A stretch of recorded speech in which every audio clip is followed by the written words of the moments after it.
go-to. Just have one of your batteries just as a backup.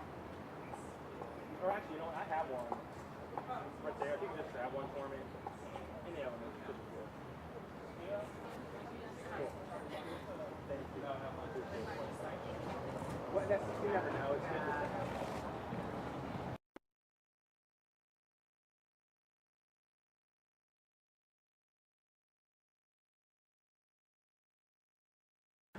The camera.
Hey folks, we're just waiting on one more speaker who's driving in from Charlotte, so we'll get started as soon as she gets here. Appreciate all y'all's patience and for being here.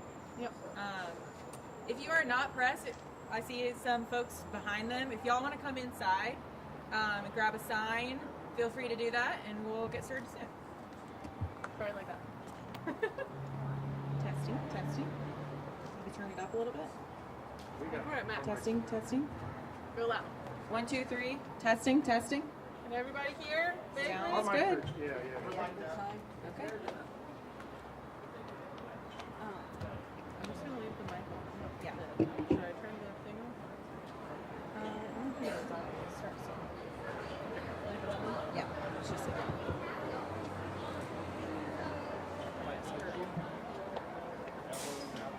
If I go wide, I don't think I will. I'm just saying if I just do it for some reason, I can scoot over a little bit to the right.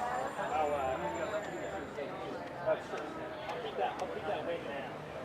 If it happens, go ahead and shoot it. I appreciate it. Thank you. Okay. That'll be fine. Well, thank you for saying something.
go down one more? Gotta leave room for the speakers. Right here. Yes. About that sign that you passed me there? Sitting out of the vehicle.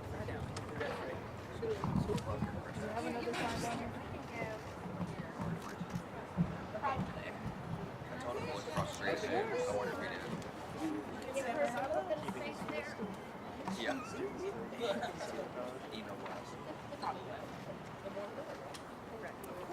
They'll spell my name wrong and then I won't spell anymore. Always. Nice. Mine is spelled N-I-A-Y-I. Awesome. Thank you guys for being here. Thank you guys for being here. Yeah. Just walk down the lot.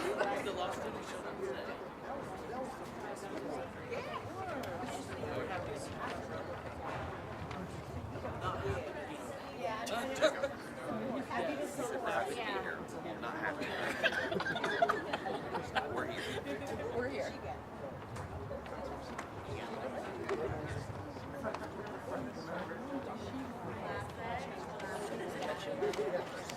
Yeah, that's right. I remember. Once the speakers want to fill in behind them, that would be great. Wow, I got so many microphones up here I can barely see my talking points right now, y'all.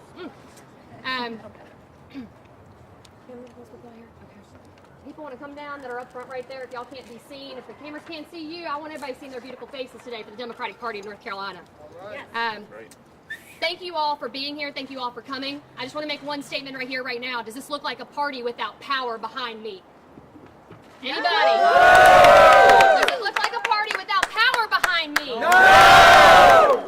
This morning, we are here to stand up for the people of House District 112 and the North Carolinians across the state who are fearful of what may become next with a Republican supermajority in our state legislature. Representative Cotham's decision to switch parties is a deceit of the highest order.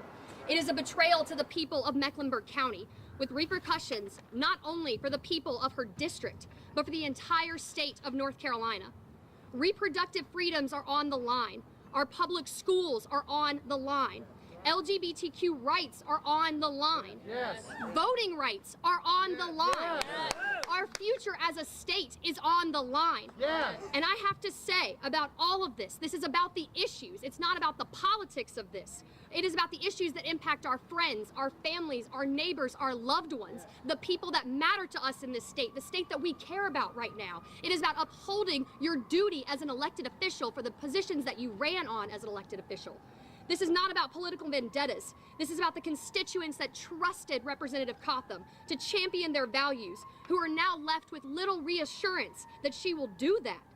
HD 112 is a 60% Democratic district, y'all, and they do not choose to elect a Republican. No! They choose to elect a Democrat. They deserve to know who they're voting for and what they're going to stand for when they're running for office and when they're put into a position of power. And that's not what Tricia Cotham has allowed the voters of 112 to do today. This is not about control or inability to welcome different ideas into a party. We've done that. For the last eons that we have done that. In the 10 years of a Republican majority in this state, we have done that. We have sat there and asked and pleaded with the Republican Party to advance issues that are important to North Carolinians. Don't tell me our party has not done that, because we have. This is about honesty and accountability to the people who elected her and to serve in their best interest. I'm from a place where honesty means something, where folks are going to take you at your word because that's what your word is good for. Your word ain't good for a hill of beans, though, if you're not going to stick to it. And the Democratic Party is the party that's going to stick to their word this year. We're going to continue to fight for people all across our state. Tricia Cotham campaigned on protecting reproductive freedoms and is now seemingly open to new abortion restrictions. She campaigned on protecting LGBTQ rights and today stood beside Congressman Dan Bishop, the father of HB 2 in our state. This is dishonest and has no place in public service. But we urge her to continue to vote with the values that she has espoused for many years and stand up for the people of her district that elected her to do a job in our General Assembly. Yes. And if she can no longer represent those values, and that is why we have called on her to resign if she cannot, immediately. Because the people of 112 deserve better. They deserve representation that speaks for them and the values they represented her to, or elected her to represent. I'm really honored today to be standing up with so many North Carolinians, people from across our state who value democratic representation and leadership. But I'm also really excited to be up here with two folks from Mecklenburg County who made that drive today to stand up to Representative Cotham. Yeah. I'm proud to introduce the president of the LGBTQ Dems of Mecklenburg County, Cameron Pruitt, everybody. Hi, I'm Cameron Pruitt. I have the honor of representing the LGBTQ Democrats of Mecklenburg County. And I gotta say, it's a disgrace when Representative Cotham used our votes, our dollars, our door knocking, and then today stands next to Congressman Dan Bishop, who is no friend of the LGBTQ community, the author of HB2 that cost us lives and jobs and talent. We cannot stand for this. Her voters deserve to know right now where she stands on abortion access in this state. Her voters deserve to know right now, will she protect trans kids, or will she continue to use their sticker on her Twitter and go to places and show up? I knew there was a problem. We invited Tricia Cotham to the Human Rights Campaign dinner just a few weeks ago, and she did not show up. Is this a premeditated mood? How long has she known? Her voters deserve to know. As a man of faith, it is ironic to me that in the middle of Holy Week, when we are about to discuss Judas trading away people for pieces of silver, what did Tricia Cotham trade away for my community? What did she trade away for her voters? We deserve better. We will have better. Just like she voted against her voters with HB 10 just a week ago, splitting up migrant families and their communities on the backs of black and brown voters who got her power today. She has betrayed them. We deserve better, and if she can't vote with our values, she must resign. Resign!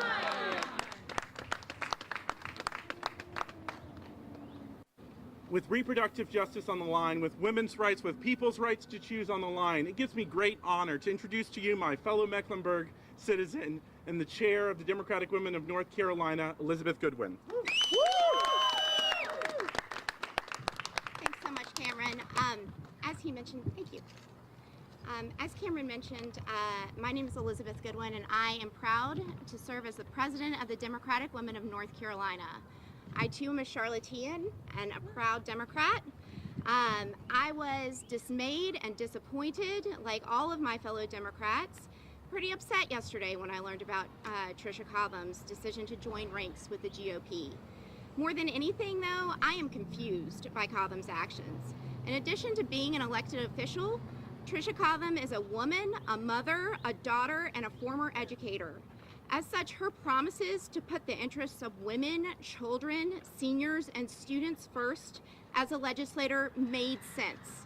Indeed, her very identity as a Democratic woman made sense. She pledged to fight for a higher minimum wage, equitable funding for schools, and expanded voting rights. These are the things that Democrats believe in. By switching her political affiliation, she has now aligned herself with those working in direct opposition to those ideals. It is a betrayal to the voters of her district, her city, her county, and her state. And I want to say that one more time. It is a betrayal to the voters across this state and in her district who worked so hard to get Democrats elected to maintain Governor Cooper's veto. This morning we heard a lot about Representative Cotham's motivations. We heard I and me a lot. What we didn't hear about was the voters. Cotham campaigned. She promised voters that she would stand up for voting rights. Her new affiliation aligns her with a group of individuals that have tried to put up every barrier they can get away with to voting in an effort to prevent people that do not think or look like them from accessing the ballot box. She campaigned on equitable funding for schools in every neighborhood. She's joined a party now that wants to divert funding from public schools altogether and promote private and charter schools. She ran on creating neighborhoods with affordable housing, with access to public transportation. Well, a few weeks ago, her buddy Tim Moore, her new leader in the legislature, came down to Charlotte and blasted the city's transportation plan, that focuses on buses and rail, saying that the only way he'd support it is if we added in road capacity. Well, Tricia may have decided that she wants to move from funding from funding buses to building roads, but she's apparently also intent on burning her bridges. She's betrayed the voters who put her in her position and the organizations that rallied behind her candidacy. And in the process, she's put at risk the safety and autonomy of women throughout not just her district and state, but throughout the entire southeastern United States. North Carolina stands as one of the few states where women can still exercise some modicum of reproductive choice. We have become a safe haven for women throughout the South. Our state is now one of the few places that they can come to seek a safe legal abortion. The other day, when Cotham was conspicuously absent during the pistol permit veto override, she also missed 3 of her now colleagues filing a bill that would completely ban abortion within the state of North Carolina, with no exception for rape or incest. It's a cruel bill, a bill that takes away women's control over their own bodies, lives, and futures. It's a bill creating restrictions that 8 years ago, Cotham would have and did passionately advocate against. In 2015, she shared her own abortion story from the floor of the legislature. At that time, she stated, and I quote, that abortion is a deeply personal decision and my womb and my uterus is not up for your political grab. Well, we agree. It is now our most fervent hope that her vote on this issue, as well as on so many others that are important to the women across this state, is also not up for political grab. We ask of Representative Cotham that she let the same values the voters believed she possessed when they elected her guide her future votes, even if she no longer sticks to the same party. If she chooses to do otherwise, we sincerely hope that voters on both sides of the aisle remember in 2024 that Cotham chose deceit over decency and politics over personal choice. We'd like to call for her resignation now. Resign! Thank you so much. Anderson,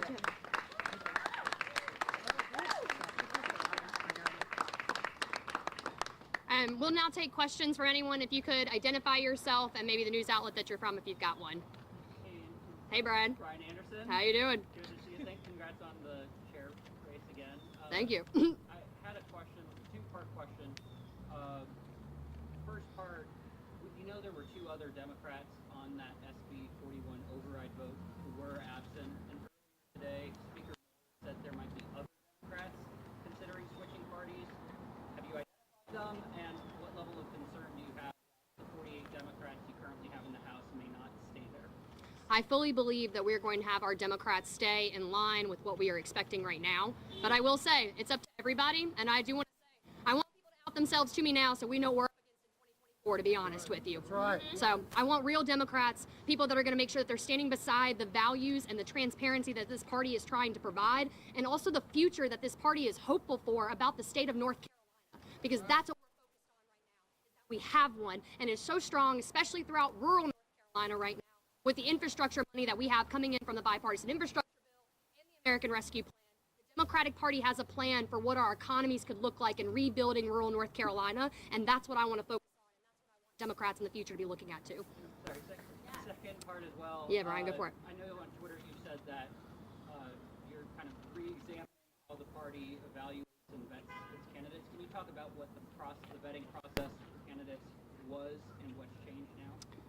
I would on that just because it was a former administration, and I think that there were honestly things that happened that I am not, I would say, not irresponsible for in that regard. I want to make sure going forward, though, that we are recruiting candidates that are extremely representative of their districts, that speak to the issues and the people of their districts, and ensuring that they have the people's best intentions, which obviously right now I'm looking at someone that has just decided in a 61% Democratic district that they're not going to uphold the Democratic values that they were elected on behalf of. And that's what I'm trying to prevent going forward in any recruitment effort that we make. And if you're looking to run for office right now, if you're mad at what's going on in the state of North Carolina right now, ncdp.org, where you can sign up to run for office today. We are looking to fill every and contest every state house and senate seat across our county this cycle, y'all. We've got things to do this year in North Carolina, and we have political power because we have the power of the people behind us. Thank you, everybody. Yes, ma'am.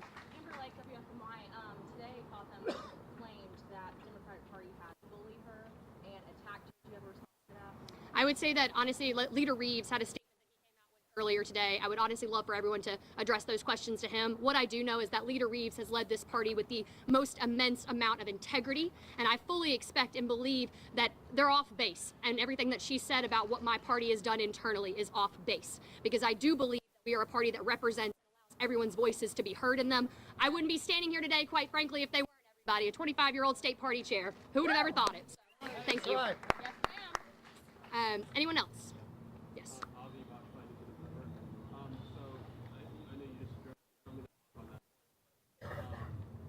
of the Democrats who Brian was mentioning, Representative he actually brought this up himself yesterday. We spoke with him and he was talking about sort of maybe this is a moment for Democrats to be a little introspective and reflect on the range of opinions and the range of, allowing lawmakers to express themselves, vote their conscience. The fact that it's not just Representative Coffin who's saying that, but other people too. I mean, do you have any, what do you make of that? I mean, I think that we have Democrats right now that have voted their conscience, and we have allowed them to, in every capacity, take that. And we saw it on the pistol permit repeal bill, right? Like, that was something where we had Democrats that did not vote with our caucus in every capacity of it. But I fully do expect and go forward that we're going to have a party that is very inclusive of everybody, and that is all what we have tried to do, and all that I expect my caucus leadership to have done in any capacity of it. So I'd refer any other questions, though, about it truly to Leader Reeves. I do believe that he's going to be very excited to answer any of those for folks today. So. Any other? Yeah. Thank y'all so much for being here. I really appreciate it. Oh, come on, Lucille from Axios, my little story breaker over here. What you doing, girlfriend? You just talked about like inclusivity within your party and being open to all kinds of views.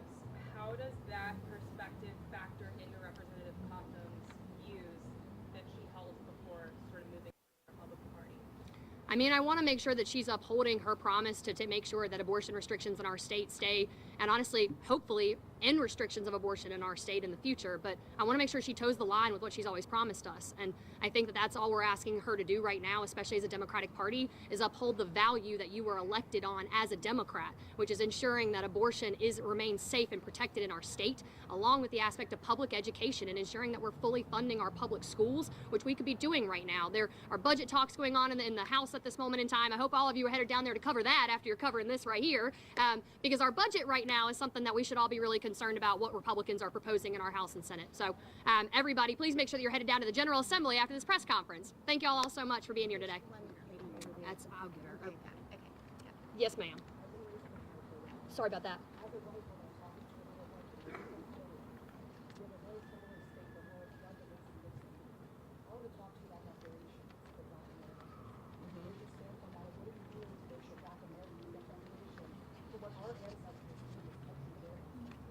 Yeah. Our party, we are looking at reparations. I mean, like in the sense of our party. We are not doing anything currently. We are listening in the sense of our elected officials are making sure. I would love to have you help come in. I would love to have you talk to you afterwards about what we can hopefully talk about with our representation, but obviously we listen to our elected officials in this capacity, and our party is behind our elected officials and the stances that they take on all issues in the state. So thank you all so much once again. I appreciate it. Thanks, everybody.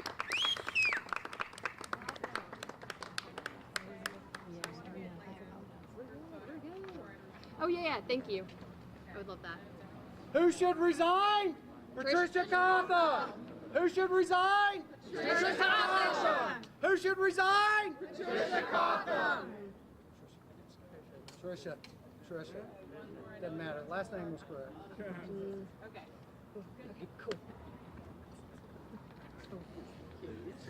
Also, hand it over. Got it.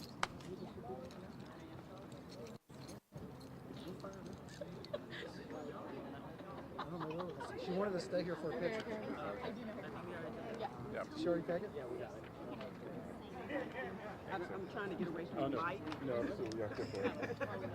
Hot mics. Yeah, same here.